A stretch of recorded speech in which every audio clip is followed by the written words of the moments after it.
Hello, everybody, and welcome to another episode of Wrestling with the Apester. I am the Apester himself, of course, and just in the comfort of my girlfriend's car.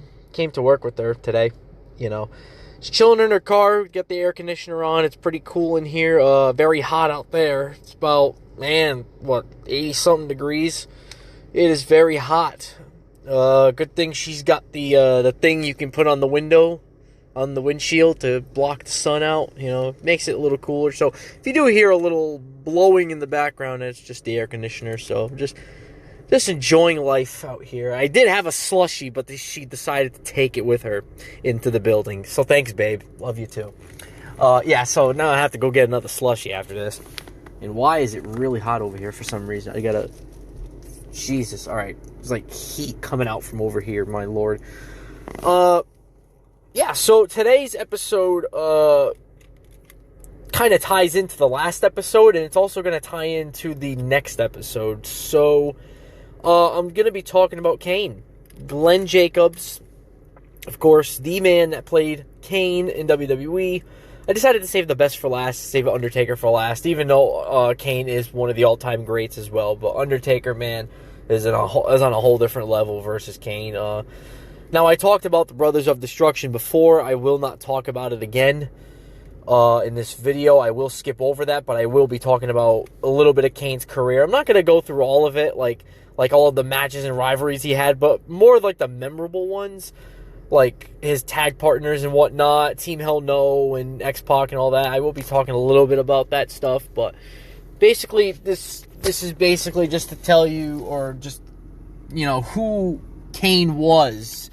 Everyone was wondering who's Kane, who's this brother of the Undertaker? Are they really brothers? And the answer to that, by the way, is no, they're not really brothers. Sorry, I just turned off the lights. So for some reason it's getting really hot, and I have the air conditioner a little low. I may have to put it a little higher for just a minute here, because it is very hot in here.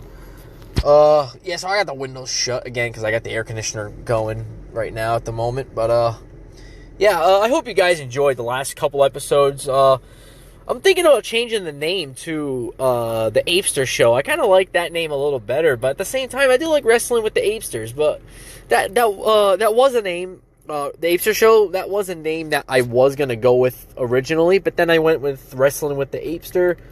But I may change it, my mind, and go to the Apester Show, because I feel like with the Apester Show, with that name, I can cover more topics versus just wrestling, because I feel like Wrestling with the Apester, I feel like I have to cover wrestling and only wrestling versus other topics. And I keep putting my hand out to grab the slushie, but I keep forgetting she took it inside. Again, thanks, babe. Love you too. Leaving me with no drink here in this heat.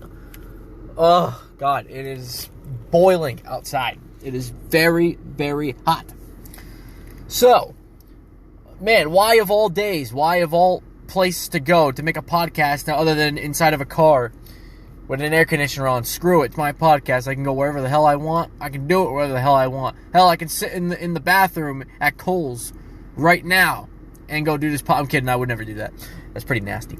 Anyway, so let's talk about our topic again. Kane, Glenn Jacobs. So, man, where do we begin? So I think we should begin here. I am looking on Wikipedia, by the way. That's where I'm going to get my notes for today. Don't know how long this video is going to be, but currently he is the mayor of Knoxville County in Knoxville, Tennessee, which is pretty cool. Who would have ever thought that Kane would ever be a mayor or have an office job of some sort? But, man. So his real name, we're going to start reading the article here, Glenn Thomas Jacobs. He was born April 26th of 1967, better known by the ring name Kane, is an American politician and professional wrestler. Jacobs has been signed with WWE since 1995 and was inducted into the Hall of Fame in 2021. Which, by the way, unfortunately, I wish he would have had a longer speech, honestly. But, hey, it was what it was. It was back in, the pandemic era. He had, 10 minutes to speak, and it was cool. At least it's in the Hall of Fame, though. But it's still hard to believe that he's in the Hall of Fame, because it's so long overdue, and Undertaker as well. It's so hard to think that Undertaker and Kane are Hall of Famers now, Now I feel like they should go in as a tag team, reading the article again, he has also been the Republican mayor of Knoxville County, Tennessee since 2018. Wow, that's a little earlier than I thought. He assumed office September 1st, 2018, preceded by Tim Burchett. I hope I pronounced that correctly. So, a lot of people don't know this, but Kane was born in Spain. Torjon, I hope I pronounced this right, Torjon de Ardoz. I hope I pronounced it right. Sorry, Portuguese, Spanish kind of don't mix. You know, they're kind of the same language, but at the same time they're not. Anyway. He has an American citizenship, political party, he's a Republican. We don't need to see none of this stuff. He has 2 kids. I did not know that. So these are ring names that he went by. Angus King, I do not remember that. Bruiser Mastino, I don't remember that either. The Christmas Creature, I've heard of that one. Diesel, the fake Diesel, yes. Doomsday, I've never heard of that one. Isaac Yankem, DDS, absolutely, we've all heard of him. Well, if you haven't, I will be explaining that. Very bad persona he played back then. Kane, obviously, everybody knows him as Kane. Mike Unabomb, Sid Powers, Spartacus, and Unabomb. So, and he is 7 feet tall, 323 pounds, man. He was trained by Dean Malenko, Jeff Bradley, and Ray Candy. And he debuted his wrestling career in 1992. So, he basically started, he in an independent circuit in 1992. He wrestled for other promotions like Smoky Mountain Wrestling, United States Wrestling Association, or USWA, before joining WWF, now WWE, in 1995. So he played various characters for between that time, 1995 and 1997. Of course, one of them was Isaac D.D. Yankem, and basically Isaac Yankem, what was his name? DDS, sorry. Basically was this corrupt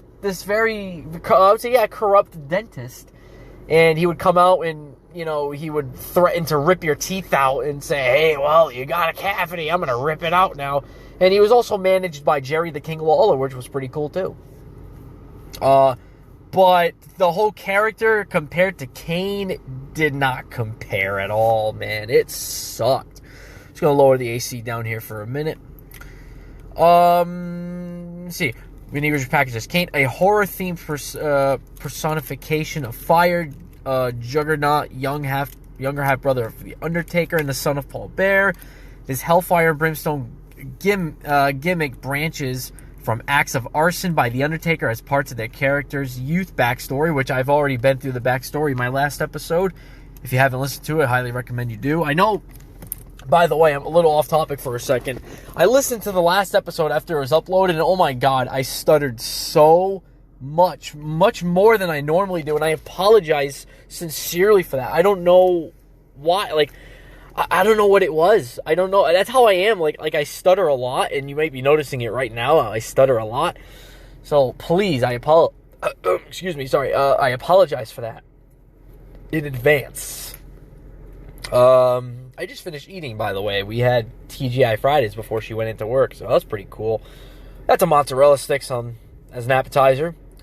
I got some boneless wings. She got a burger, so that was pretty nice. Then I went to go get the slushie until she took it. Thanks a lot. Anyway, back to the topic. So, yeah, I was literally just stuttering so much over my words and stuff, and I really apologize. I'm going to try my best not to do that in this video. This podcast, I should say. I keep calling it a video. It's a podcast, ladies and gentlemen. Ugh.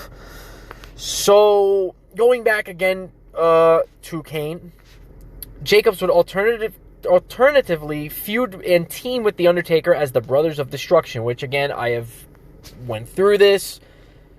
So, basically, he debuted in WWE. We're jumping right into it.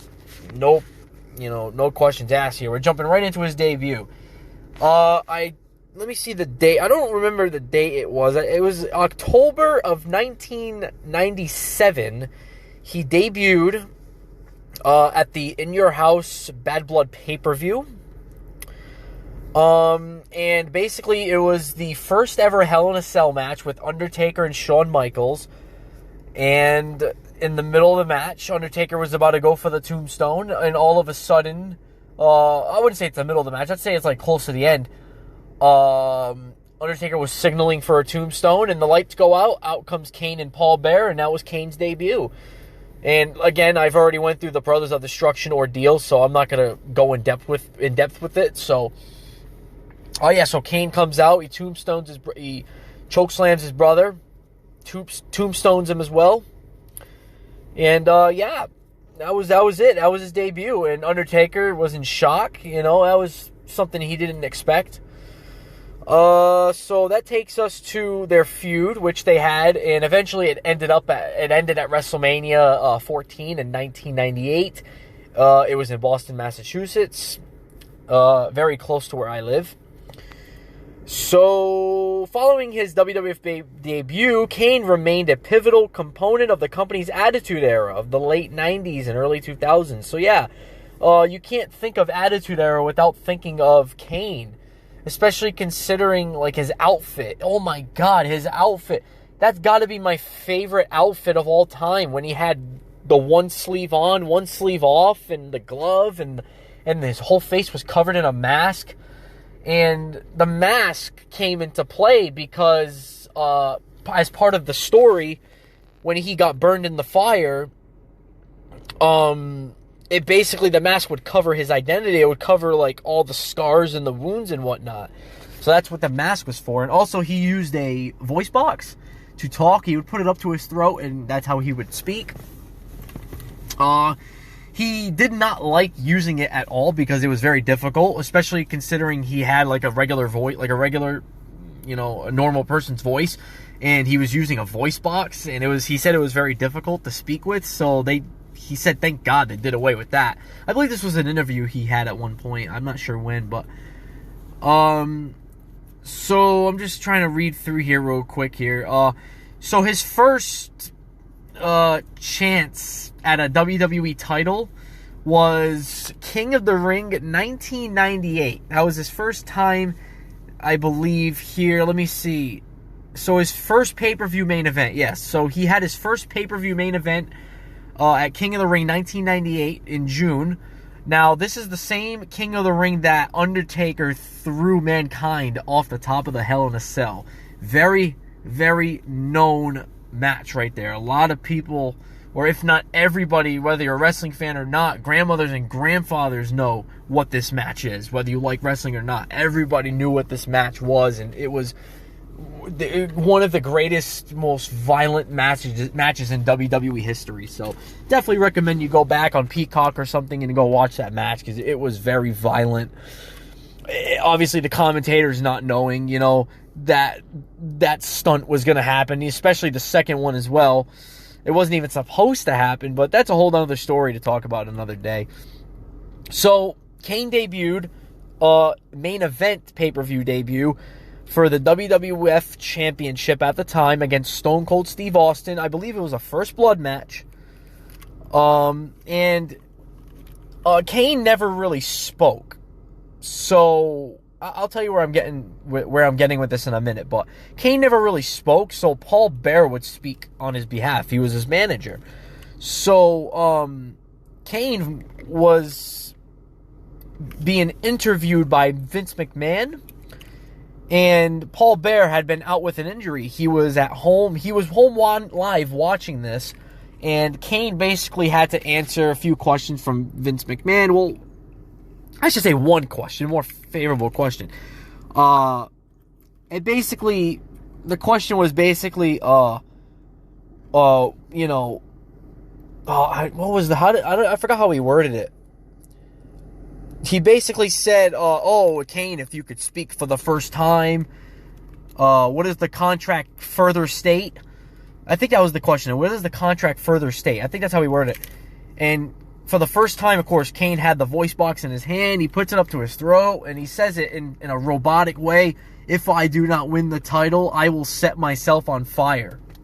That was Kane's first words.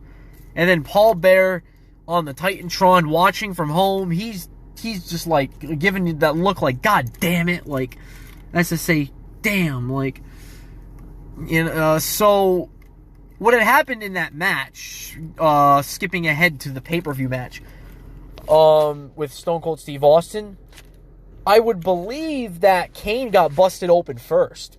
I believe he got hit in the head with a chair, and he was busted open. But the thing is, nobody can see this because he had his mask. So, you know, like, it was really hard to tell. I'm going to turn the car off here for a second. I'm wasting gas. So, yeah, so nobody could really tell. Nobody can see it because he had his red and black mask. And I believe it was Mankind that came out at the main event when earlier in the night, he was just thrown off the Hell in a Cell, not once, but twice. He was thrown off the cell and then chokeslammed through it. And he comes back in the main event, and I believe he hits Stone Cold in the head with a chair. It busts him open. The referee sees it. The referee calls the match because Stone Cold was busted open. And Kane was the WWF champion. And I believe it was the next night where Kane defended it, and he lost it back to Stone Cold Steve Austin again. But it was a pretty crazy time in history back in 98, man. It was an absolutely incredible time to be alive and to watch wrestling. It was the Attitude Era, you know, nobody gave a crap. But yeah, it was the greatest era of all time, and Kane was part of that. He was a big part of the Attitude Era. Of course, he was part of the ministry, the corporate ministry, excuse me, and I will probably get to that. So I'm just looking through here now. So basically after that, he also headlined 2018's Crown Jewel, which was in Saudi Arabia, Jeddah, I believe it was. And he basically teamed up with The Undertaker to face Shawn Michaels and Triple H, which I believe that was at Crown Jewel. So yeah, that was really cool for him to main event another pay-per-view as well. So he continued to headline pay-per-view cards through 2018's Crown Jewel and has appeared in more pay-per-views than any performer in WWF, WWE history other than Randy Orton. So yeah, Kane's been part of a lot of pay-per-views. Already getting really hot in here. Just give me 1 second. I'm just going to open up the window here for a minute so I don't die. This window's not opening. There you go. Get the window open. Get some air going in here. There we are. That's much better. Hope you guys can hear me. Don't give a crap. Hey, listen, Stone Cold Steve Austin does it in the middle of the woods. I can do it in my car. Trust me. He did a podcast inside of his car one time, and he was podcasting with Gravedigger, so that was pretty cool. I did listen to that. Highly recommend it. Anyway, back to the topic. So within WWE, reading the article, Kane is a 3-time world champion, having held the WWF ECW Championship and the World Heavyweight Champion once each. In 12-time World Tag Team Championships, having held the World Tag Team Championship, WCW Tag Team Championship, which both of them ended up getting merged to get unified together when WWE bought out WCW, and WWE Tag Team Championships, of course, with the likes of Daniel Bryan and many more, with various partners. He is also a 2-time Intercontinental Champion, which I actually did not know that. And Money in the Bank winner. Yes, he was a Money in the Bank winner. He cashed it in the same night that he won it, and I believe it was against Rey Mysterio? Was it? He's also the 3rd man to complete WWE's Grand Slam. I'm assuming Grand Slam champion, but I don't remember him being a U.S. champion holder, if that's what they mean. The last title Kane won was the 24/7 championship on September 16, 2019. The only title won under his real name. Yeah, so that's something I just noticed. I didn't realize that. So I believe it was in a football field in Knoxville County. And R-Truth was there, who was the current, I believe it was R-Truth, who was the current 24/7 champion. And the 24/7 championship, for those of you who don't know, is basically a title that has the same rules as the hardcore title. The only difference is that the design, I would say, but it has the same rules as the hardcore championship. But anyway, so one time they were in I believe it was a football field, and R-Truth was walking away, and Kane rolled him up for the pin, and he actually won it. He won the 24/7 championship. And he ended up losing it, I believe, at the arena. He got back to the arena in Raw, and then he ended up losing it again. I believe it was to R-Truth again. The only title under his real name. Veteran wrestler Ric Flair described Kane as the best in the world, while the Big Show dubbed him the best big man ever. Kane holds the record for most appearances in a Royal Rumble match at 20. Wow. Guys, 20 times Kane has been part of a Royal Rumble. He also, at one point, speaking of that, he also held the record for the most eliminations, which I believe was 11 in one Royal Rumble. Now, in all of the Royal Rumbles he's been a part of, he has a total of 46 eliminations. That's an entire Royal Rumble and a half right there. Almost a half of eliminations. Actually, no. A Royal Rumble and a half. That's literally about a Royal Rumble and a half that he's eliminated on his own in his whole entire career. Outside of professional wrestling, Jacobs has made numerous guest appearances in film and on television. Of course, he had the lead role in See No Evil in 2006. That was, I believe, back in a time where he hated May 19th. And I guess May 19th, the story behind that was that... Actually, no, this was before. I think 1998, 1999-ish is when they brought up the May 19th thing. But in May 19th is when Kane and Undertaker's parents had been killed in the fire in the funeral home. So, again, if you don't know what I'm talking about, that's in the Brothers of Destruction podcast. Go ahead. I recommend you go back and listen to it. But, like I said, I'm not going to be covering that here. In its 2014 sequel. I didn't know See No Evil had a sequel in 2014. He is also a longtime supporter of libertarian political causes. In March 2017, Jacobs announced that he was running for the mayoral seat of Knox County. Sorry, I can't pronounce a lot of these words. Tennessee as a Republican. He won the Republican primary election on May 1st, 2018, and the general election on August 2nd of 2018. He was reelected as Knox County Mayor on August 4th, 2022. And what a mayor he is, man. I believe there was one point he made an appearance and he had his mask with him, and the guy was telling him, hey, like, you gotta hurry this up, like, we're almost done here. And the guy goes, oh, really? You know who I am? The guy goes, the mayor? He goes, no, I'm not just the mayor. And then under the podium, he had his mask. He puts it on. His theme song plays. The red lights come on. He choke slams the guy, takes the mask off. And he was like, well, anyway, back to the topic, as if nothing happened. And that was pretty hilarious. So I recommend you go look that up. So let's go ahead and go into his early life. I know I was all over the place, but now I'm going to start off with Kane's early life. And I don't mean Kane as his character. I mean like his real self, Glenn Jacobs. Jacobs was born in the Spanish town of Torrejon de Ardoz. Sorry if I can't pronounce that right. To a United States Air Force family that was stationed in Spain at the time of his birth. He grew up near St. Louis, Missouri, and attended high school in Bowling Green, Missouri, where he excelled in football and basketball. He went on to earn a degree in English literature at Northeast Missouri State University, where he played both basketball and football. So basically, Kane loves sports. He really does, and he basically, of course, as it says here, he played basketball and football. And he was really good at it because he was a big man, you know? He was one of those guys that was just really good at sports, and he really he fit in a way. Like, he really fit into sports, you know? It's just his thing. I for one am not a sports guy. I'm not one that would like join any teams or anything like that in school or anything like that. Like, I didn't participate in any programs or anything. So, yeah, that's not me. But obviously, Kane. Talking about Kane, he was huge in football and basketball, but he really needed to find his niche, if that's the right word to use. He needed to find like himself and say, all right, like, who am I? You know what I'm saying? So basically, and I'll get into that in just a minute here. So as we go into his early professional career in professional wrestling, Jacobs debuted. So this is early career, 1992 to 1995. Jacobs debuted in 1992 under the ring name Angus King, wrestling for the Hannibal, Missouri-based Central States Wrestling Association, which was owned and run by his childhood friend Mark Morton.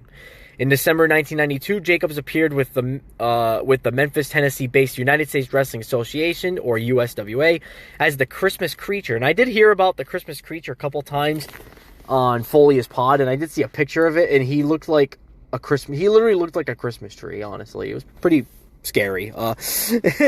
An evil Christmas character. Oh, okay. Well, that answers everything. Who wore a garish costume made by Jacobs' mother.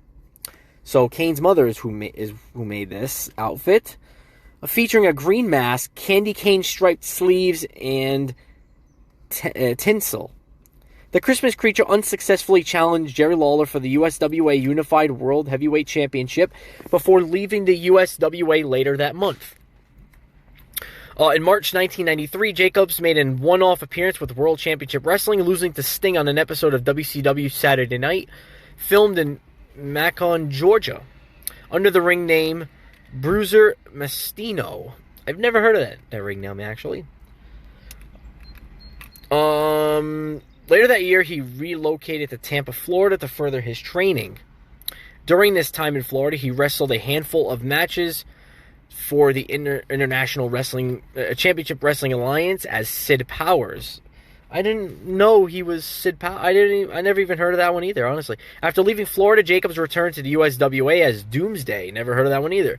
In October 10th, 1993, Jacobs wrestled a dark match for the World Wrestling Federation under his real name, defeating Mike Bell at WWF Superstars. So this is where Kane's career really starts to, you start to see Kane, but it's not really Kane at the same time. Like, you would have never thought the guy playing the Kane character would have been this guy at this point. So, in October, I already read that, sorry. WWF Superstars taping in Burlington, Vermont. In December 1993, Jacobs wrestled in Japan for Pro Wrestling Fujiwara Gumi under his real name.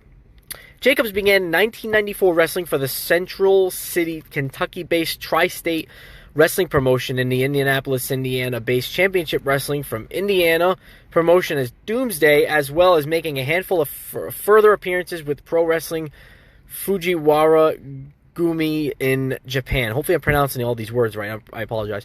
In May 1994, Jacobs relocated to Puerto Rico to wrestle for the World Wrestling Council as Doomsday, where he feuded with Invader 1.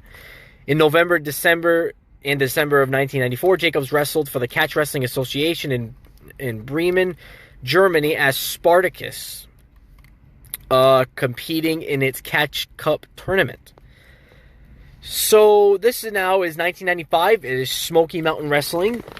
At one point, he ended up wrestling The Undertaker, which is here. It's written here, and I'll get to that in a minute.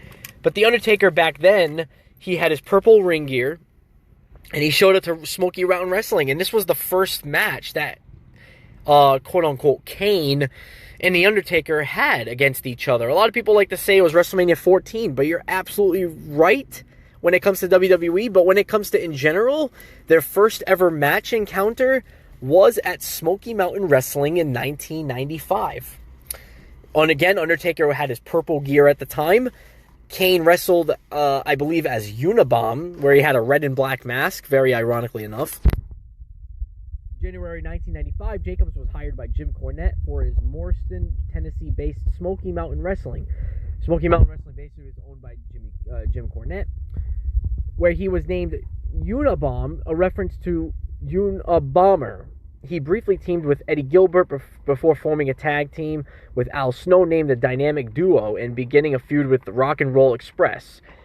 In April of 95, at the Bluegrass Brawl third event, the Dynamic Duo defeated the Rock and Roll Express in a coal miner's glove match for the Smoky Mountain Wrestling Tag Team Championships, Jacobs' first championship ever. So that's pretty cool. They held the titles until July 1995 when they lost to the Thugs. Later that month, the feud between the Dynamic Duo and the Rock and Roll Express culminated in a street fight at Summer Blast 1995 with the Rock and Roll Express victorious. So this is where we get to the match with The Undertaker. August 4th, 1995 at the Super Bowl of Wrestling event, Jacobs lost to World Wrestling Federation wrestler The Undertaker, who was making a special appearance with Smoky Mountain Wrestling. Jacobs made his final appearance with SMW at the following month's Fire on the Mountain 1995 event, with the Thugs defeating the Dynamic Duo in a loser leaves town match. And after this is where we really start to get cooking here. This is where we start to throw the coal into the fire. And then when we talk about his debut in 1997, that's when the fire really starts to ignite, no pun intended. So here we go, we're throwing the coal into the fire. Here we are, the coal, we're going to start burning this fire here. And what I mean by that is we're about to get to the good stuff. We're almost there at the good stuff, which is what I want to get to. Of course, his early years in World Wrestling Federation, 1995 to 1997. Jacobs appeared with the World Wrestling Federation as Mike Unabomb at the February 20th, 1995 Raw taping, defeating Reno Riggins in a dark match. He wrestled intermittently as Unabomb through August. Sorry, I cracked my finger just now. I hope you didn't hear that. I really need a drink of water. Whew. Jacobs made his first television appearance with the company as Isaac Yankem, DDS, Jerry Lawler's private dentist, in a vignette on the June 26, 1995 episode of Raw, placing emphasis on Jacobs' imposing height and weight. Yankem was portrayed as a monstrous figure whom Lawler had hired for the purpose of riding the WWF of his longtime nemesis Bret Hart. Ridding. The character's in-ring debut occurred at the Superstars taping on August 15th, where Jacobs lost to Hart by countout. At that month's SummerSlam event, Yankem was disqualified when he hung Hart by twisting him in the top and middle ropes by his neck. He lost to Hart. I'm lost here. He lost to Hart in a steel cage match in the main event of October 16th episode of Raw, and finally in a tag team match against Hart and Hakushi, in which he was partnered with Lawler on November 6th. After his initial run with Hart, Jacobs was part of an unsuccessful team in an elimination match in November's Survivor Series, and participated in a 1996 Royal Rumble match in January. And I know you may be wondering, why am I just spending the whole podcast reading off of a Wikipedia? But because I don't really know much about Kane's earlier career. I only know more about, the Kane character and, some of the rivalries he's had as Kane. I don't really know much about the Isaac Yankem character and, of course, his earlier life. So that's kind of why I'm just reading off of what I'm seeing here.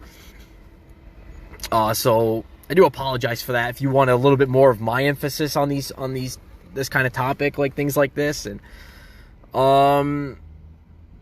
so let me just go back here. Jacobs was part of an unsuccessful team in elimination match in November Survivor Series and participated in 1996 Rumble match in January. The remainder of Yankem's televised run through April included losses to The Undertaker, Jake Roberts, Mark Merrow, and The Ultimate Warrior. Jacobs was used on a series of live events in Kuwait in May, as well as a September tour of South Africa, after which the Yankem character, a gimmick, was retired. In September 1996, play-by-play announcer Jim Ross introduced Jacobs as Diesel and Rick Bogner as Razor Ramon. So basically what had happened here, and this I know, I can tell you without reading all this. So basically Diesel and Razor Ramon had jumped ship from WWE and they went to WCW. And WWE wanted to play off as if they never left. So WWE decided to hire Rick Bogner to play as Razor Ramon and Glenn Jacobs, or Isaac DDS Yankem, to play Diesel, fake Diesel, and fake Razor Ramon. And they were basically a tag team, and man, it was a failure. It was a huge failure. Everybody knew who they were. Obviously, everyone was like, all right, they're obviously not the real deal. They're in WCW. Especially the people that would, back in the Monday Night Wars. This was back in the Monday Night Wars. people would go back and forth between channels because this was both on Monday nights. People would go between, was it TNT that WCW's on, and USA Network, or wherever Monday Night Raw was at the time, and they would shift back and forth between channels, and people were like, we're not stupid. Razor Ramon and Diesel are right here as Scott Hall and Kevin Nash. So you're not, the WWE tried playing with the fans, and it just didn't work. It was a failure. And basically after that, they won Tag Team Championship gold. Up against Owen Hart and British Bulldog. As Diesel, he lost to The Undertaker via disqualification in the main event of the December 22nd edition of Superstars and defeated Mark Marrow on Shotgun Saturday night, January 11th, 1997. Now, bear in mind, let's see, 7, 6, 5, 4, 3, I believe it was 4 years prior to January 11th, Monday Night Raw made its debut. And I'm going to turn the car on again and put on the AC for a little bit again because it is really hot. So, just please excuse me. Just going to turn the car on, actually. There we go. That'll be a little better. Turn on the AC for a little bit because I am dying. So, anyway, with the air if I can close the window. With the air conditioner open and me cooling down here for a second. Going back to the fake Diesel. So, he lost the disqualification match. Diesel and Ramon last appeared on television at the 1997 Rumble, where Jacobs was the third to last participant. Jacobs continued to work sporadic live events as Diesel through April, and in May, he and Razor went to Mexico to work for Lucha Libre, AAA Worldwide, and on June 24th, 1997, Jacobs lost to Razor Ramon in a loser leaves town match at USWA, and man, Glenn Jacobs sucks at loser leaves town matches, huh? July 97, Jacobs briefly returned at the USWA as Doomsday, winning the USWA Heavyweight Championship from Spellbinder. He then dropped the title to Stephen Dunn on September 6th. Here we go. Now, this is where we get to the fire itself. Again, no pun intended. This is where we get to the meat of this chicken. Here we go. I cannot wait. The emergence of Kane, WWF Champion 1997 to 1998. So, beginning in April of 97, I believe that was when Paul Bearer came out and he had told the story of The Undertaker and little brother Kane. And that's when the Kane character was starting to become an idea. Vince McMahon had an idea for Glenn Jacobs, and it was to be the brother of Kane, the little brother of Kane. And it worked so perfectly for him. It was incredible. It was his greatest run in his career ever. His glory, listen, his prime. A lot of people like to say his prime was like the mid-2000s or early 2000s. Wrong.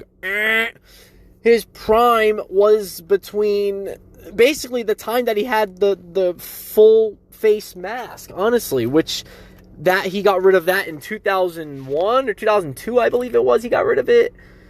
Man, it was just an incredible time to be around. Like I said, it was a great era, and I know I'm saying that as if like I was born then, but I wasn't. I was born in 99, and you know, but I have a source called YouTube and Peacock, so I watch these things, and I see it was a really cool time to be around. So anyway, basically, I've already talked about the Brothers of Destruction story. Basically, I'm going to make it as basic as possible. Undertaker had a little brother. Undertaker burned the funeral home down. He thought his brother was dead, but he's really not. And that leads to his debut in 1997, Bad Blood in Your House.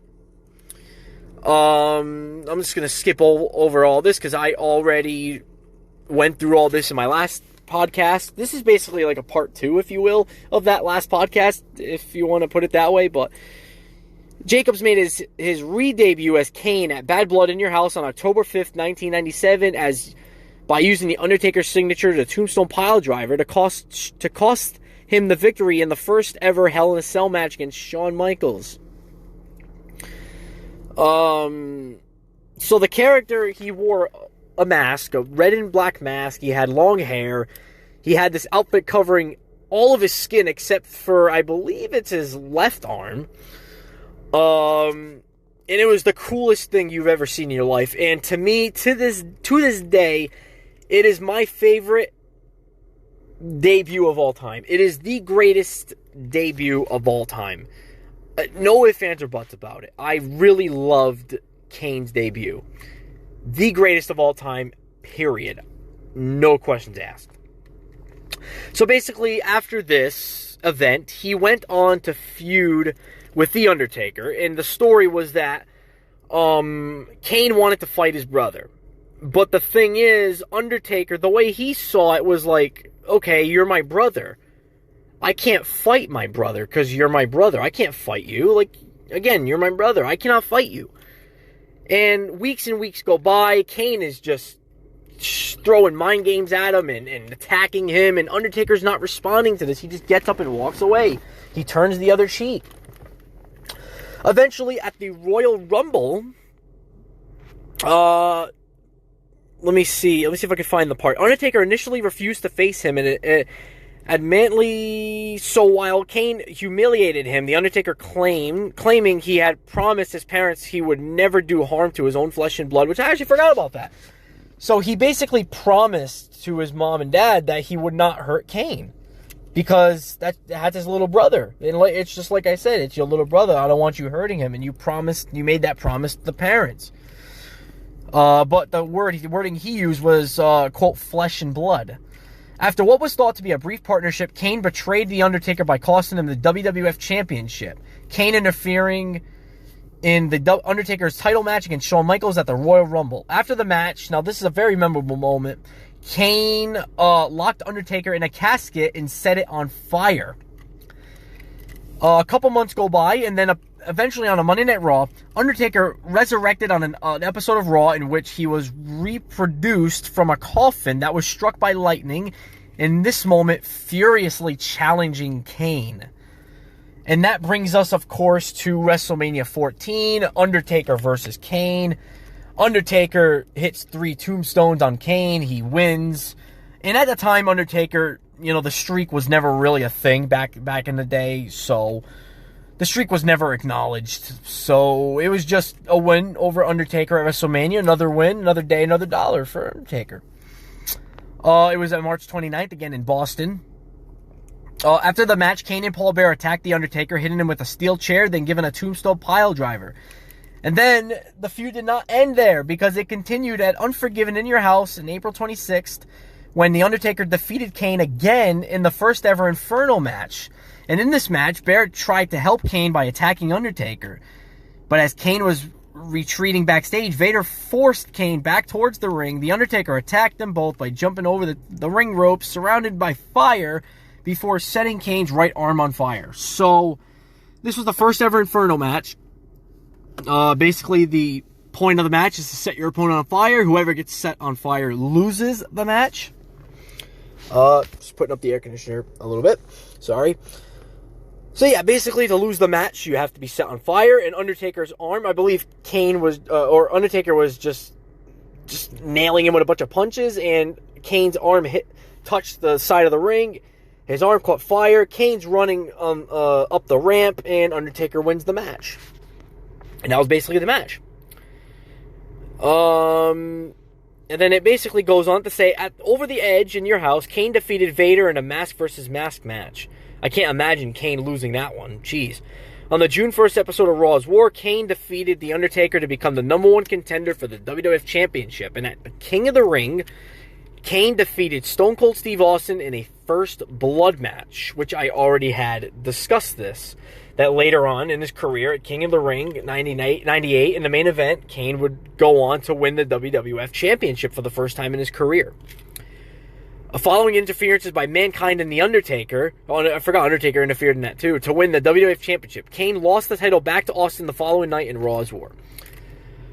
And this takes us to the forming of the Brothers of Destruction, like as a team now. This is as a team. Throughout the career, though, they were in and out as a tag team throughout their careers, especially near the end. They were kind of, like in and out, but I'm probably not going to go through all this. But basically, between 1998 and 2001, Undertaker and Kane, they were dominant. They were, they were kicking ass. They were just killing every team that was put in front of them. And, but man, the corporation had Kane committed to an insane asylum. In December, Kane joined the corporation to stay out of the insane asylum. So yeah, just like I said earlier, Kane was part of the corporation, and eventually they ended up in cahoots. The ministry and corporation ended up in cahoots then, and that's what created the corporate ministry. And I believe Kane was part of that as well, I'm pretty sure. There were a lot of people in there, by the way. China, Triple H, you name it. They were in there, literally. Big Boss Man playing the role as, no. Yeah. No, I don't remember. It wasn't Big Daddy V. No. Viscera, that's what it was. Viscera. He played the role as Viscera in there. Viscera was in there as well. I believe Big Show was in there at one point too. Vince McMahon, of course, Stephanie, Shane McMahon. They were all, everybody and their mothers are part of this damn group, man. And this group was huge. So eventually Kane forms a tag team with X-Pac and acquire a girlfriend by the name of Tori. While teaming with X-Pac, Kane evolved from being a mute to an aided speech through an electrolarynx to speaking unaided. So basically, the electrolarynx, however you pronounce that word, is basically the voice box that he had in his hand. And I believe his first words without it was, "Suck it." He basically, X-Pac goes, "If you're not down with me and the Big Red Machine, Kane has 2 words for you." And he pulled out the voice box, he put it up to his throat, he was about to speak, and X-Pac took it out of his hand. He said, "You don't need this damn thing anymore. Say it, you can do it, you got this." And Kane basically was just like, "Suck it." And he said it like that, and it was so cool. The crowd exploded for this, by the way. Everybody and their mothers cream pied their pants for that. As did I, because it was so cool to see that. Sorry, I'm like looking out the window to see what the hell. Oh, okay, never mind. I thought someone was walking by the car. I should lock the door, because I'm in here by myself. There we go. Anyway, so, yeah, so Kane eventually did away with the voice box, which the main reason for that was that Kane was sick and tired of using it, because it sucked, and he wanted to be more of a vocal character as well. But even though I did like the more mute version of Kane, I do really like that version the most, because it was more eerie, it was more mysterious, you know. I really liked that character a lot. But the whole Kane character in general was just absolutely phenomenal. I loved Kane. My least favorite character, of course, would probably be Corporate Kane, which I'll get into later, but man, even the only parts of Corporate Kane I really liked, and I'll probably repeat this later on, but was the teases that he would have as Corporate Kane, teasing that he would come back as the Demon Kane, and it was pretty cool. But I'll get into that a little bit later on. But we are going to skip ahead a little bit here, because we are pretty ahead in this podcast. I don't want it to be too long. Kane was betrayed by China. I'm just reading through all this real quick. I'm not going to read through all this. So basically, X-Pac, I almost said Tupac, I'm sorry. X-Pac and Kane won tag team gold a couple times. The team broke up when X-Pac turned on Kane and rejoined DX. Kane and X-Pac then engaged in a lengthy feud against each other, which was exacerbated in early 2000s when Tori betrayed Kane and joined X-Pac and DX, leading to Kane briefly reuniting with Paul Bearer.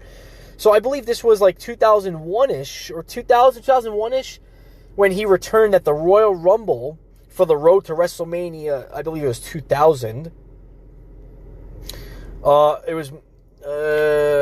yeah, I believe, I'm thinking ahead, I'm not 100% sure, but he came back and the colors on his attire was alternated. So where the red was, the black was, and where the black was, the red was. So basically where the black part of his attire was, it was red, and then where the red part of his attire was, it was black. So they basically swapped colors. Same thing on the mask. But anyway, Kane returned on May 29th, I almost said May 19th, but May 29th episode of Raw, when he helped The Undertaker and The Rock fight off McMahon-Helmsley faction. His involvement in this feud culminated in a main event match at the King of the Ring against Vince and Shane McMahon, and then champion Triple H. The Undertaker and Kane's rivalry resurfaced during the match, but they patched their relationship up soon after. Kane later turned heel by assaulting The Undertaker, leading to a match between the two at SummerSlam. And this is when Kane's mask was removed by The Undertaker, I believe intentionally, And that led to Kane running away up the ramp, and that led to a no contest. Kane stayed in contention for the WWF Championship for the remainder of the year and ended 2000 in a feud with Chris Jericho. Kane defeated him at Survivor Series and again at Rebellion, but he ultimately lost to Jericho in a last man standing match at Armageddon. Kane turned face once again by reforming his alliance with The Undertaker immediately after the Royal Rumble, in which he eliminated 11 wrestlers and was the runner-up after being eliminated by Stone Cold Steve Austin. So basically, Kane, at this point in his career, he was in his prime, I would say. He was still in his prime of his career. And to get 11 eliminations at the Royal Rumble, that record stood until, I believe, 2017-ish. I believe it was Roman Reigns that beat the record of 11, and he made it to, I think, 13 eliminations. I believe it was or it might have been 13 for Kane. I don't know. I believe it was 11 eliminations was the record in one Royal Rumble, the most eliminations in one Royal Rumble match, and Roman Reigns, I believe, is the one that ended that little streak of his. So, anyway, where are you? Okay, sorry, I have a text message. Excuse me 1 minute. Sorry about that. Anyway, in early 2001, Kane competed for the Hardcore Championship, defeating Raven for the title at WrestleMania 17 in a triple threat match that also featured The Big Show, later losing the title to Rhino on an episode of SmackDown. Kane and Undertaker began teaming as the Brothers of Destruction. In the course of the year, they feuded with Edge and Christian, Rikishi and Haku. This is basically saying Kane and Undertaker, they were again teaming back up. And yeah, Kane and Undertaker defeated Chronic and Unforgiven, and both participating 10-man winner-takes-all matches at Survivor Series members of the victorious Team WWF. So now we get to an incredible, one of the most memorable parts of Kane's career, was his unmasking. It was between the years of 2002 and 2004. We get to a really great part of his career. This is where Kane becomes more vocal, and he becomes more demonic and more furious than ever. This was perfect for Kane. Oh my God, I need some water. I am so sorry. My throat is so dry right now. Can't wait till after this podcast so I can go get some water. Sorry about that. Okay, anyway. On March 25th, 2002, the WWF was divided into two brands, Raw and SmackDown, with Kane being drafted to Raw. Kane shortly feuded with the New World Order, NWO, and began acting human by talking through his mask and referred to his fans as Canaanites. That was really funny. It was a reference to Hulk Hogan, obviously, with the Hulkamaniacs, Canaanites, obviously. Kane returned to the renamed WWE as part of the Raw roster in August 2002 with a new outfit and half mask where his facial hair was shown. I really like this mask too. It was one of my favorite masks as well. Obviously, my favorite is the original. On September 23rd episode of Raw, Kane and Hurricane won the tag team championships after defeating the Un-Americans Lance Storm and Christian. I believe at one point in this rivalry, Lance Storm and Christian were going to burn the American flag, and Kane came out and absolutely beat the crap out of them. So I do remember that. So I'm just going to skip ahead through this. So basically, this was a time where Kane was just on a singles run. So he was basically just doing his own thing. He had a couple tag team matches with Hurricane, and there's a couple things here and there, but I want to get to his feud with Triple H. The following week on Raw, Kane won the Intercontinental Championship from Jericho, despite interference from Triple H and Ric Flair. I'm guessing that's where the Triple H rivalry started. On August 7th episode of Raw, Kane successfully single-handedly defended the World Tag Team Championships in a four-team tables, ladders, and chairs match, as the Hurricane had been attacked earlier that evening by Triple H and Ric Flair and was unable to compete. That match was later nominated as WWE's 2002 Match of the Year. Kane and the Hurricane lost the World Tag Team Championships to Chris Jericho and Christian the following week on Raw. And here's where it gets very interesting. This is where it gets very, I'm going to say forgettable. There's a part here. Well, there's a part here, at least that's not forgettable, but like something that WWE wants you to forget. Something that's never brought up at all. It's the Katie Vick story. So, in October, Kane began feuding with Triple H, leading to a match at No Mercy on October 20th, in which both Kane's Intercontinental Championship and Triple H's World Heavyweight Championship were at stake. In the weeks preceding the match, Triple H claimed that several years earlier, Kane had unrequited relationship with a woman named Katie Vick. He claimed that after Vick was killed in a car crash, Kane had sex with her. Triple H later threatened to show video footage of Kane committing the act in question. However, the footage that finally aired showed Triple H dressed as Kane simulating mock sex with a mannequin in a casket. This is the part where I said it was going to be forgettable, or at least what WWE wants you to forget. This was very odd. I have no words for this, honestly. This was very odd, very gross. It's basically insinuating you're having sex with a dead body. And that's nasty, man. That's pretty gross. Yeah. Triple H lied. It was... I have nothing. I'm just going to continue further with this. I'm just speechless. Kane's tag team partner, the Hurricane, responded the following week by showing a video of Triple H, rather someone wearing a Triple H series of masks, getting an enema. The angle was very unpopular with fans and was de-emphasized before the title match. Triple H defeated Kane at No Mercy due to Triple H and Flair cheating, unifying the two titles. In October 28th of Raw, Kane defeated Triple H in a non-title casket match to end their feud. At Survivor Series, Kane participated in the first ever Elimination Chamber match for the World Heavyweight Championship, which was won by Shawn Michaels. Kane then formed a tag team with Rob Van Dam, and this is where things get pretty cool. The duo eventually winning the World Tag Team Championship from Chief Morley and Lance Storm in a triple threat elimination match, also involving the Dudley Boys on the March 31st episode of Raw. After they lost their World Tag Team Championship to La Resistance, I believe is what they called it, at Bad Blood, Triple H offered Kane a spot in the stable Evolution. Raw co-general manager Stone Cold Steve Austin offered Kane the opportunity to face Triple H for the World Heavyweight Championship if he rejected Triple H's offer. However, co-general manager Eric Bischoff insisted that if Kane lost the match, he would unmask. Kane accepted Austin's offer and challenged Triple H the following week in Madison Square Garden. Triple H won the match following the interference from his stablemates, and on the June 23rd, 2003 episode of Raw, Kane removed his mask, chokeslammed RVD, and turned heel in the process. Oh my god, this is the part where I wanted to get to.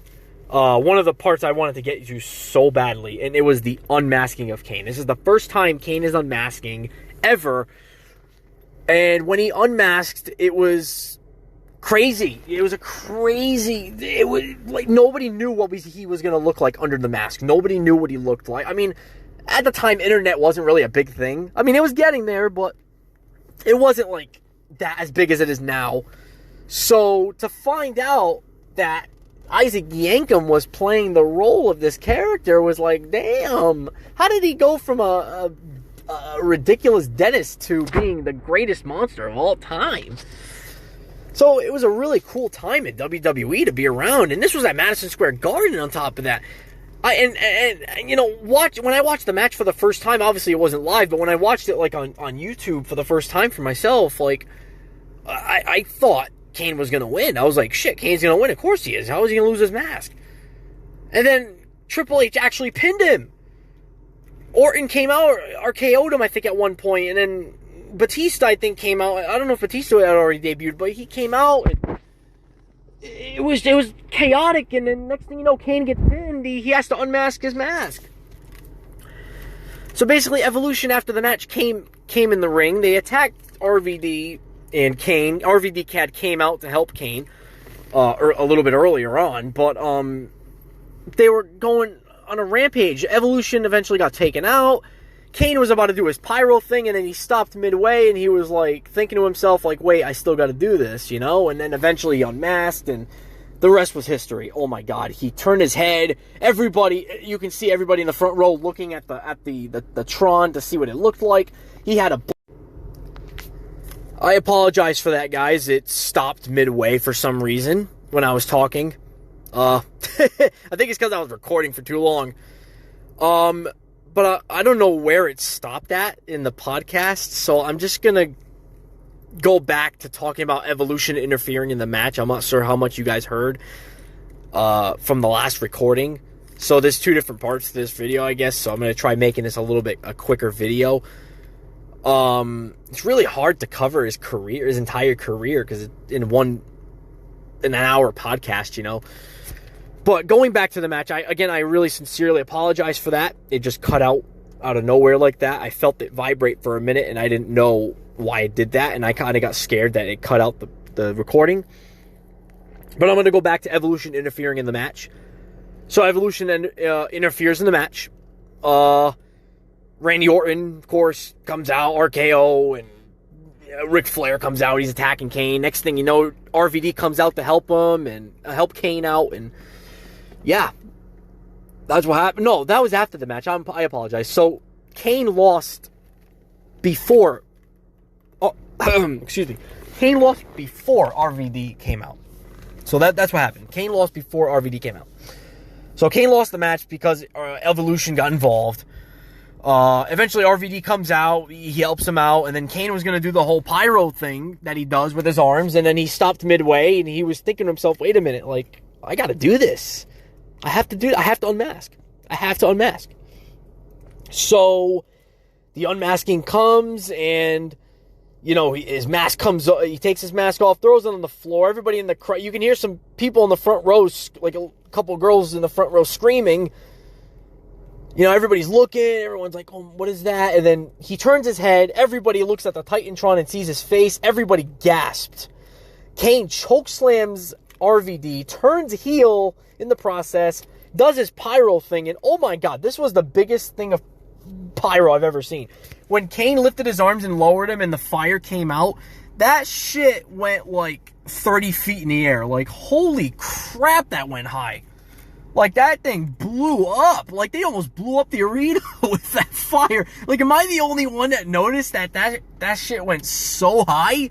Holy hell. Like, holy cow, that went really high. Am I the only one, like, that noticed that? Like, the pyro went higher than usual? Anyway, they, like, put that up. Like, they bumped it up to an 11. They were like, all right, we ain't putting this up to 5. We're putting it all the way up to 11. So, this brings us to a different side of Kane. This is a more sadistic, more emotionally unstable Kane. And Kane didn't want to show his face, and he was afraid to be shamed by the fans. And eventually he got talked into going out there by Eric Bischoff, who threatened Kane by saying, listen, if you don't go out there by tonight, your ass is fired. He walks off. Kane looks back. Eventually, later on in the night, Kane comes out for the first time unmasked. He had the towel on his head. He chokeslams, he goes to chokeslam RVD, but then he sees Eric Bischoff. He chokeslams Bischoff off of the stage onto a bunch of tables and all this debris on the bottom of the stage. It was an absolutely incredible moment. Absolutely loved it. Of course, Kane also had an interview with Jim Ross where he set Jim Ross on fire. That was a very memorable moment in his career as well. Speaking of setting people on fire, Kane in his earlier career, I'd say like early 98, I believe there was a promo he was cutting on Undertaker, and he was showing his powers, and he basically set a man on fire by a lightning bolt in the ramp, and it was a really crazy promo by Undertaker, or by Kane rather. So this was like 98, but going back here to where we're at now, we're now in this era where, you know, Kane feuding with Shane McMahon. That was a huge rivalry as well. It went on for a while. Kane eventually was in a hospital because Shane McMahon had put Kane in a limousine, and he put like a brick on the gas pedal, and then he set off, like he let go of the brake, and then the limo drove into a tractor trailer, and Kane was inside the limo, and Kane was just bloody and just gory, and he was knocked the hell out. He was out of it. Kane was in the hospital at one point. Shane McMahon, I think, goes in the hospital, or they give I think it was on a Monday Night Raw, they give an update on Kane. Kane is sitting there, and then you can hear the heartbeat monitor going faster and faster. Next thing you know, Kane rises up, takes off his mask that he had that was helping him breathe. He chokes. He beats the crap out of the doctors. He sees Shane McMahon, I believe, in the hospital at one point too, and he goes to the hospital and attacks Shane, and absolutely just, it was horrendous. He also at one point shocked Shane McMahon's testicles with a pair of jumper cables. That was a very crazy time for Kane. He was, again, unstable. I believe he came out on Raw one time, his greatest entrance of all time, when he came out on Raw, like, in chains. Like, his arms and his legs were chained, and he was coming out with security guards, because he was inside of this... He was inside... Jesus, I just hit the accelerator of the car. God, that scared the shit out of me. I thought somebody was behind me, like doing burnouts. I just stepped on the accelerator by accident. That was my bad. Oh boy, let's move the rug over here a little bit. Anyway, going back to Kane. I'm sorry, that just took the wind out of my sails. I thought somebody was like revving it next to me or something. Anywho, the Shane McMahon rivalry, really cool. So this takes us, of course, to Undertaker and Mr. McMahon. Now, what does this have to do with Kane? Undertaker and Mr. McMahon were having a match at Survivor Series. It was a buried alive match. Undertaker helping bury between Vince McMahon and the Undertaker, helping McMahon bury the Undertaker and win the match. So Kane, I actually read a little bit ahead there, but so basically Undertaker and Mr. McMahon were having a buried alive match. Kane came out. He helped Mr. McMahon bury the Undertaker, and that was the last time we saw the Undertaker until WrestleMania 20. And that takes us to our rivalry with Kane and the Undertaker once again. They were teasing the return of the dead man persona. Now, bear in mind, Undertaker between 2000 and 2003-ish, Survivor Series of 2003, Undertaker portrayed the American Badass, and of course, early 2004, they were teasing the return of the dead man, the Phenom, the Undertaker himself. Man, this was a really cool rivalry too. It was short, it was brief. There was some promos, and Undertaker every week was playing mind games with Kane, but it eventually led to WrestleMania 20.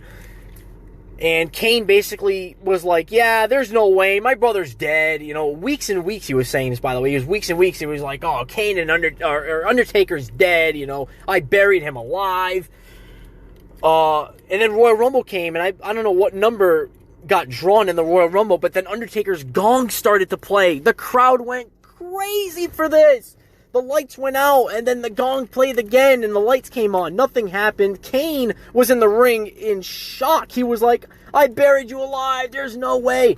Next thing you know, he gets eliminated by Booker T in the Royal Rumble.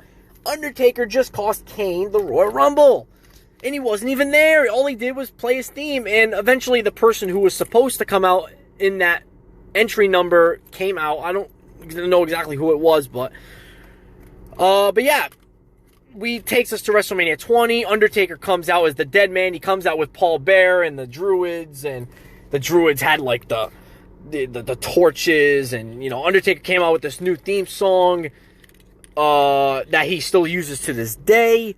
It does sound a little bit different, like the gongs sound a little bit different in 2004 versus now.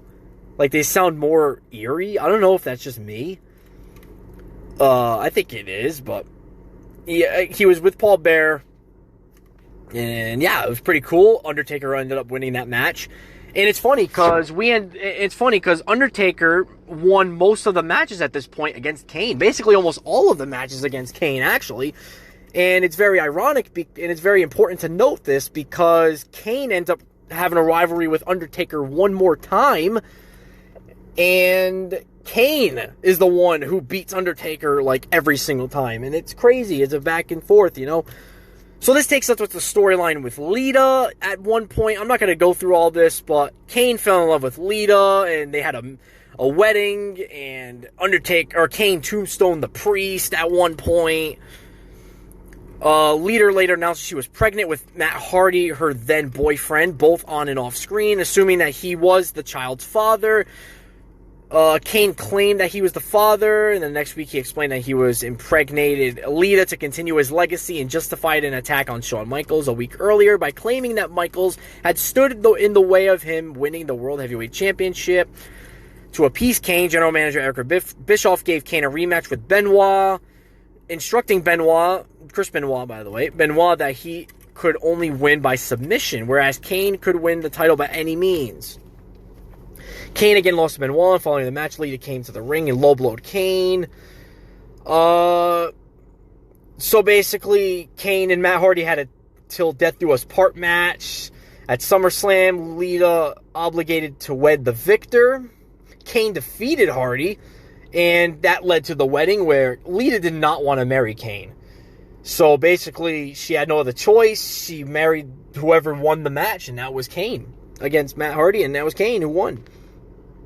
So that takes us to Kane accidentally fell on Lita during a match with a debuting Gene Snitsky, who hit him on the back with a steel chair, and that caused Kane to fall on top of Lita, which led to Lita having a miscarriage.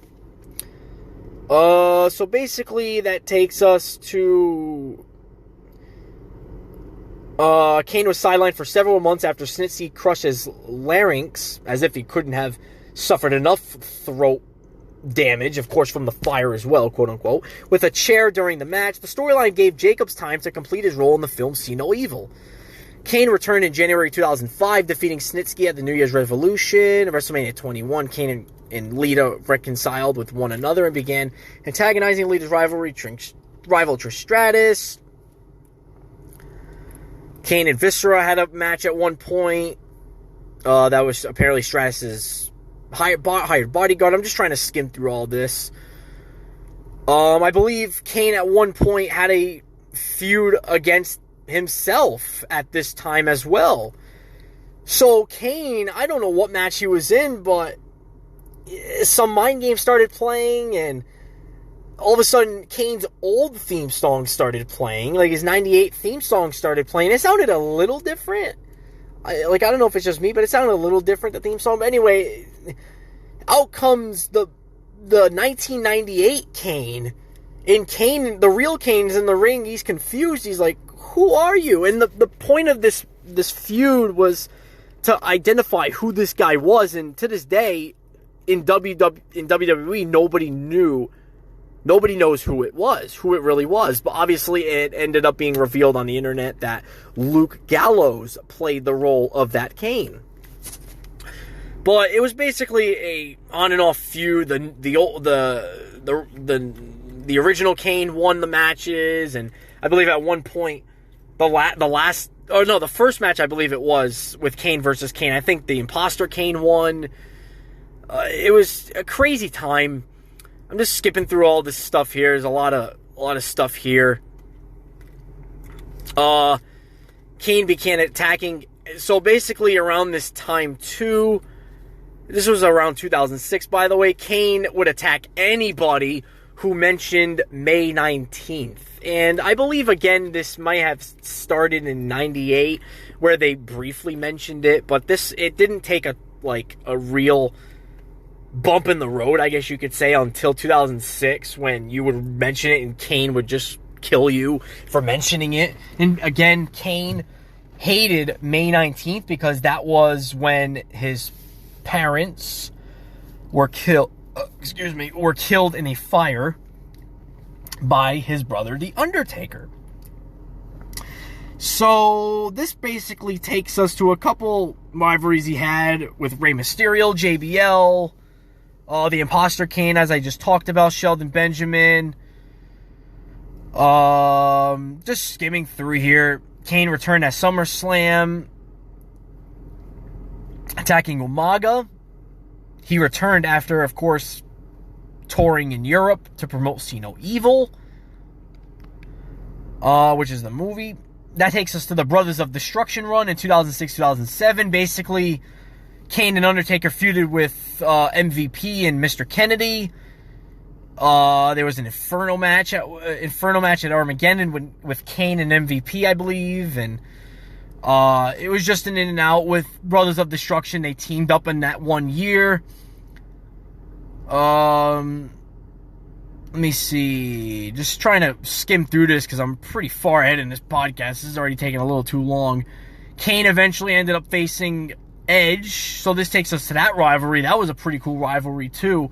Paul Bearer, I believe, was involved in it, but this was, I think, in like 2011. But he had rivalries with multiple people, Great Khali, Finley, other rivalries in between, Hornswoggle. Kane made an appearance in ECW at one point. I'm just trying to skim through this. So Kane ended up being the ECW champion. In a battle royal before WrestleMania 24, Kane won by last eliminating former rival Mark Henry, earning a match for the ECW championship against Chavo Guerrero later that night, in which Kane defeated Guerrero in the second fastest WrestleMania match with a record-setting 11 seconds to win the ECW championship. He teamed with CM Punk, really? He teamed with CM Punk at one point? I didn't know that at all. As part of the 2008 draft, Kane was drafted to Raw. Kane lost a number of Contenders Fatal 4-Way matches against Batista on July 7th episode Raw, blah, blah, blah. I'm just skimming through all this now at this point. But Kane was basically at this point between 2007 and 2011-ish. He was on a singles path, a singles role, and he was just on fire. Like, you know, he was in his prime, I would say, too. Like, he was still in his prime, or getting to the end, sort of his career. That's the Undertaker and Big Show in a triple. Let me see. Kane then unsuccessfully challenged Jericho in a number of one contenders matches for an opportunity to face World Heavyweight Champion Undertaker and Big Show. In November, Kane reunited with the Undertaker to feud with Big Show and Jericho, thus turning face. Between the years of 2010 and 2011, Kane was the World Heavyweight Champion.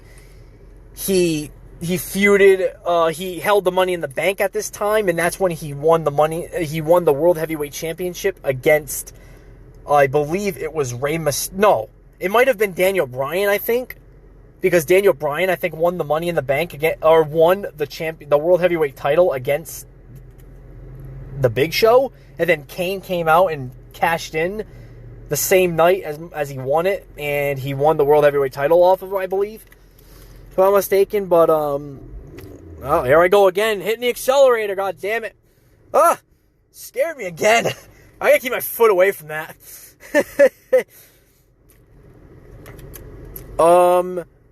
So apparently Undertaker had gotten attacked at one point, mysteriously, and that led to Kane finding out who did it, and eventually Kane is the one that revealed that he was the attacker, and he turned heel once again after that. It reignited the feud with Undertaker, and Paul Bearer returned at one point, and at the Hell in a Cell match, Paul Bearer opened up the urn and blinded him, or blinded Undertaker, and Bearer turned on the Undertaker, allied himself with Kane, who retained the World Heavyweight Championship. And this is where the rivalry would end for the Undertaker and Kane, and to this day, they have not faced each other ever again. It was at Bragging Rights Kane defeated The Undertaker in a Buried Alive match after help from the Nexus to retain the title once again, thus ending their feud. That was the end of their feud, Kane and Undertaker's feud. They never faced each other ever again. From here on, they teamed up, or maybe they went on a series of just, they would come out, take a team out, walk away. Things like just little appearances here and there at this point as the Brothers of Destruction. Other than that, they both went on their separate ways. They did their own things. But I'm not going to talk about that. I'm going to talk about Kane. So Kane eventually ended up losing the World Heavyweight Championship to Edge in a four-way tables, ladders, and chairs match involving Mysterio, Alberto Del Rio. Kane received his rematch for the world title on January 7, 2011 episode of SmackDown, a last man standing match, but was unsuccessful. He competed in 2011 Royal Rumble, the largest Royal Rumble match in history, which I believe was a 40-man Royal Rumble. Elimination Chamber 2011 for the World Championship match, eliminating Drew McIntyre and Big Show before being eliminated by Edge. The following month, Kane reunited with the Big Show against the common enemy, the Core, thus turning face once again in the process. Kane and Big Show began challenging them for the tag team titles. WrestleMania 27, Big Show and Kane teamed up with Santino Marella and Kofi Kingston to beat the Core.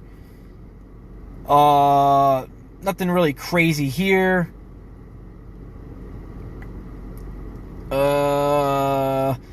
So that's where we get to, I believe, the injury. So Kane was attacked by Mark Henry, who injured his leg with a steel chair. WWE reported the attack had fractured Kane's fibula, likely to sideline him for 5 months. And that takes us to a remasked Kane and Team Hell No between 2011 and 2013. Basically, Mark Henry and John Cena were having a match. Kane returned with a new mask. He chokeslammed both. I think he chokeslammed it was both of them, or John Cena and Mark Henry, or he chokeslammed John Cena, which started a rivalry. And that's when Kane basically would cut this promo and say, what was the promo? What was it? Embrace the hate, hustle, loyalty, respect, things like that. And Kane came out and he was just, I don't even know how to put it. Like, this promo he was cutting, it was just like, everyone was just like, what? So basically, it was kind of just like challenging John Cena, but at the same time, he was like, listen, these fans, they chant, let's go Cena, Cena sucks. Well, you should embrace the hate. And yeah, it was kind of a little confusing, this promo. I don't know. Yeah, see, embrace the hate, rise above hate. As John Cena's t-shirt proclaimed. He also eventually attacked Zack Ryder, who at the time was in a wheelchair. He was also the internet champion. Elimination Chamber. He had an ambulance match with John Cena. He had a rivalry with Randy Orton. Kane later explained that he needed to feel like a monster again and believed that he defeated Orton would allow him to do that. Fan 25. So at WrestleMania 28, Kane and Orton, I believe, had a match together. Kane won it. Again, I'm just skimming through here. I'm just going to take you to Kane and Daniel Bryan now. So eventually, at one point, Kane and Daniel Bryan teamed up with CM Punk, and yeah, that kind of resulted in Kane and Daniel Bryan forming a team, Team Hell No. And they basically had their differences. They basically argued back and forth, and it was kind of like a comedy tag team, and it was probably one of my favorite tag teams of all time. I freaking loved Team Hell No. It was kind of like Kane and Hurricane teaming up, you know? So eventually, AJ Lee enrolled them in anger management, hosted by Dr. Shelby. Weeks and weeks of classes that they had with Dr. Shelby, which was also such a great time. They had a feud with the primetime players, Darren Young and Titus O'Neil. Eventually, of course, with Team Rhodes Scholars, Cody Rhodes and Damian Sandow. They also had a rivalry with the Shield, and that led to Undertaker coming back at one point. I'm just going to go through here. Again, this is still them. They're Team Hell No. They're teaming together. And this takes us to 2013 to 2015, where Kane becomes Corporate Kane. So one day, Kane came out. He had a match, I believe it was with The Miz on Monday Night Raw. He won the match. He walked up the ramp. Stephanie McMahon was there. And he had his back turned to the camera. He unmasked. Same way that he did back in 2003. He gave the mask to Stephanie McMahon, and he walked backstage. I believe it was the next week on Raw. Kane came out. No pyro, but his theme played. He came out. He was in a suit and tie with no mask on. And it was like, who is this guy? Like, is this Kane? Nah, this isn't Kane. No way. So, yeah, Kane ended up being Corporate Kane. And the only part of this this character that I liked was the Director of Operations. That was pretty funny. He was the Director of Operations.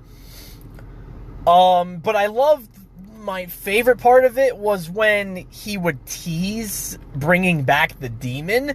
This is more notably noticed when he feuded with Randy Orton and Seth Rollins, who at the time were all part of the Authority. The Authority was basically Kane, The Big Show, Stephanie McMahon, Triple H, Seth Rollins, Randy Orton, and if I'm forgetting anybody else, I think Batista was part of it at one point. I'm not 100% sure. I could be wrong. So Kane eventually in 2014, when he teased bringing back the mask, bringing back the Demon with Seth Rollins, and New Age he feuded with New Age Outlaws. Kane and the New Age Outlaws lost to the Shield. Kane was berated by Stephanie McMahon and told him to find the Big Red Monster. This was a backstage promo on Raw, and she was like, "Hey, where's what happened to the Kane that we all used to know? What happened to the Demon?" Kane got up very angrily. He was just like